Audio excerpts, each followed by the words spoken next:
dengan bukti-bukti yang valid dan akurat, yaitu ada paspor, kemudian ada saksi-saksi yang tidak sedikit. Nah, dari sini kemudian kasus ini berkembang semakin menarik ya, khususnya untuk kalangan media. Karena bukti-bukti itu langsung dilempar ke media ya Ustazah ya. Karena secara fakta kalau ada dua pihak yang berseteru terus sama-sama menghadirkan bukti dan saksi, maka pasti ada satu yang berdusta gitu, nggak mungkin dua-duanya benar gitu ya. Dan ini yang dipandang menarik oleh media. Nah, siapa yang berdusta itu yang dianggap lebih penting lagi gitu. Itu kasus pertama ya. Maka dimulailah suasana reality show gitu ya.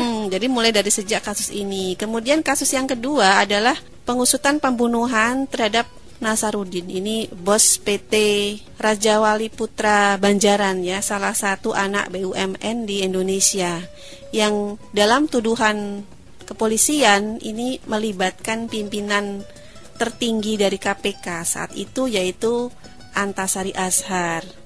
Nah, polisi ini kemudian menghadirkan bukti keterlibatan Antasari dengan hadirnya pihak ketiga ya, namanya Rani Juliani. Ya, ini seorang caddy golf yang kemudian jadi tenar ya, caddy golf ya. Yang ternyata juga terbongkar ya, Rani ini sebagai istri ketiga, yang katakanlah disebut sebagai istri siri karena ternyata tidak diekspos oleh Nasaruddin. Dan ternyata juga dikatakan oleh Nasaruddin yang ketika belum meninggal menyampaikan kepada istrinya yang lain bahwa Rani ini adalah anak angkat. Dalam tanda kutip, istilah anak angkat itu istilah kekasih ya, dari Antasari. Nah, ini kan saling menuding lagi. Iya, betul. Dan yang lebih menghebohkan adalah dalam kasus ini ada bumbu cinta segitiga. Nah, ini yang dipandang reality show yang mengalahkan, bisa jadi termehek-mehek, bisa jadi yang lain ya. Mirip-mirip karena ada opera sabun juga jadinya. Ada bumbu-bumbu ini ya. Dan pembunuhan Nasaruddin ini melibatkan, menurut Polri ya, seorang pejabat Polri sendiri, yaitu Williardi Wizard. Nah, kemudian yang semakin membuat kasus ini menggunung ya, melambung tinggi, adalah ternyata dua kasus ini membentuk benang merah yang lebih menghebohkan lagi dan bisa jadi tersambung dengan benang-benang merah kasus-kasus besar yang lain ya. Ini memang luar biasa reality show ini. Luar biasa, bahkan sepertinya pendengar kita nih ya di kalangan ibu-ibu yang suka nonton sinetron beralih nih minatnya. Jadi memperhatikan kabar-kabar terkini gitu ya. Iya, mungkin nanti siap-siap ada sinetron baru ya, yang terinspirasi dari kasus ini. Iya, betul. Sebagaimana Manohara. Nah, bagaimana bisa dikatakan kasus-kasus ini saling terkait nih Ustazah? Sepertinya dunia kasus di pengadilan tinggi itu hanya seluas daun kelor gitu. Jadi satu semua. Iya. Ya, Mbak Bunga Intan dan juga pendengar yang budiman di seluruh tanah air, bagaimana pemberitaan kasus-kasus tadi, maka sebenarnya publik bisa secara gamblang melihat keterkaitannya. Ya, apalagi kemudian ada tambahan wawancara kepada para pengamat dan analisis kasus baik dari segi hukum maupun politik. Nah, jadi yang namanya media ya Mbak Bunga Intan, orang tuh bicara sekali, spontan aja misalnya. Itu sudah ada rekamannya dan itu bisa ditayangkan berulang kali.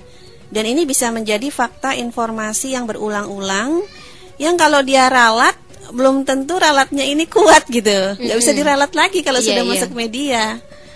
Sebagai contoh nih ya Mbak Bunga Intan, pada saat publik disuguhi tayangan berulang-ulang kasus tuduhan suap dua pimpinan KPK, ini Bibit dan Chandra, maka dalam sesi lain ketika persidangan kasus Antasari dan salah seorang saksi mahkota, ya saksi mahkota itu saksi yang juga didakwa, yaitu Williardi Wizard, ini bersaksi di pengadilan yang bertentangan dengan BAP kepolisian.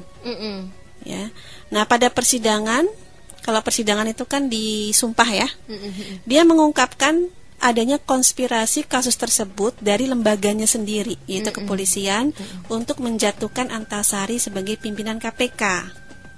Nah, kemudian pada saat yang sama, ini di acara yang lain ya, media menayangkan langsung bagaimana Mahkamah Konstitusi mendengar secara langsung rekaman suara perbincangan telepon yang disadap oleh KPK, yaitu antara Anggodo dengan orang-orang yang diduga kuat ya dari penyebutan nama-namanya adalah dari kejaksaan, dari kepolisian, dari kalangan pengacara dan lain-lain.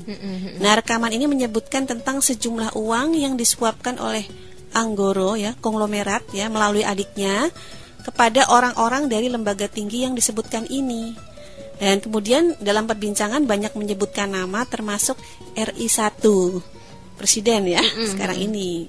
Yang kemudian RI1 ini merasa dicatut kan disebut-sebut namanya. Ini juga akhirnya merembet lagi ke kasus lain. Ya. Dan fakta-fakta ini benar-benar membuat kita geleng-geleng kepala ya. Dibandingkan, kalau mau dibandingkan nih Ustazah dengan sinetron-sinetron yang berurai air mata, tapi kita nggak ikutan sedih gitu. Sedangkan ini tidak dengan acting apa adanya gitu, tapi ternyata fakta-fakta yang terungkap itu benar-benar membuat kita geleng-geleng sambil berucap Masya Allah. Tapi ini pakai air mata juga Mbak Bunga Intan. Oh iya, air mata. Baik ketika pengadilan ya, air matanya ada beberapa ya. Dan juga air matanya Susna Duaji dan mungkin air mata yang lain, tapi kita tidak tahu yang mana yang air mata buaya. Nah itu akhirnya kan karena mirip sinetron ya. Tidak mudah percaya. Nah kira-kira reality show seperti ini akan berkembang sejauh mana ya?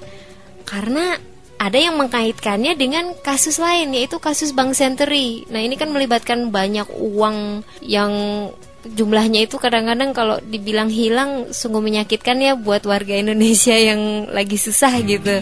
Nah, kita akan bahas itu setelah selingan yang berikut ini. Jadi jangan kemana-mana, tetap setia di Voice of Islam. Di negeriku ada pencuri, pasang badan bela senturi, uang amblas dibawa lari, nasabahnya mati berdiri.